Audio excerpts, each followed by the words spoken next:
उस आदमी ने जापानी सैन्य शिविर की तोप के बैरल में एक टाइम बम फेंक दिया। इसके बाद वह एक किताबों की दुकान पर गया और एक मोटी लाल प्रचार पुस्तिका चुनी। घर लौटकर उसने उस किताब के अंदर इतना बड़ा छेद काटा जिसमें एक हैंड ग्रेनेड फिट हो सके।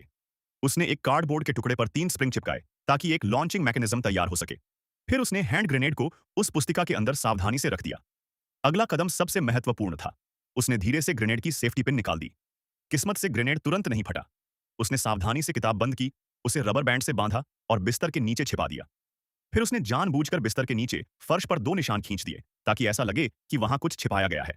सब तैयार करने के बाद उसने एक ऐसी घड़ी निकाली जिसमें सल्फ्यूरिक एसिड भरा हुआ था और अपनी मां से उसे डाक के जरिए भेजने को कहा।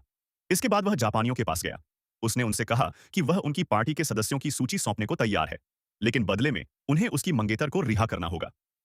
जापानियों ने उसकी बात का मजाक उड़ाया। उन्हें यकीन था कि जब तक उनके पास बंधक है वह अंततः सूची दे ही देगा।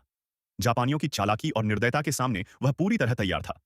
उसने धमकी दी कि अगर उसकी मंगेतर को रिहा नहीं किया गया तो वह उनके साथियों को मार डालेगा। जापानियों ने उसकी बात पर विश्वास नहीं किया और उसे जेल में डाल दिया। वे देखना चाहते थे कि वह जेल में रहकर किसी को कैसे मारेगा।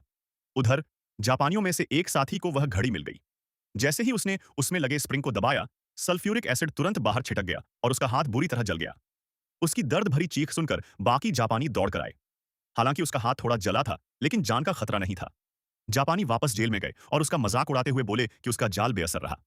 लेकिन उस आदमी ने शांत स्वर में आदेश दिया कि 20 मिनट के भीतर उसकी मंगेतर को एक केक पहुंचाया जाए, वरना वह पूरी जापानी सेना को नष्ट कर देगा।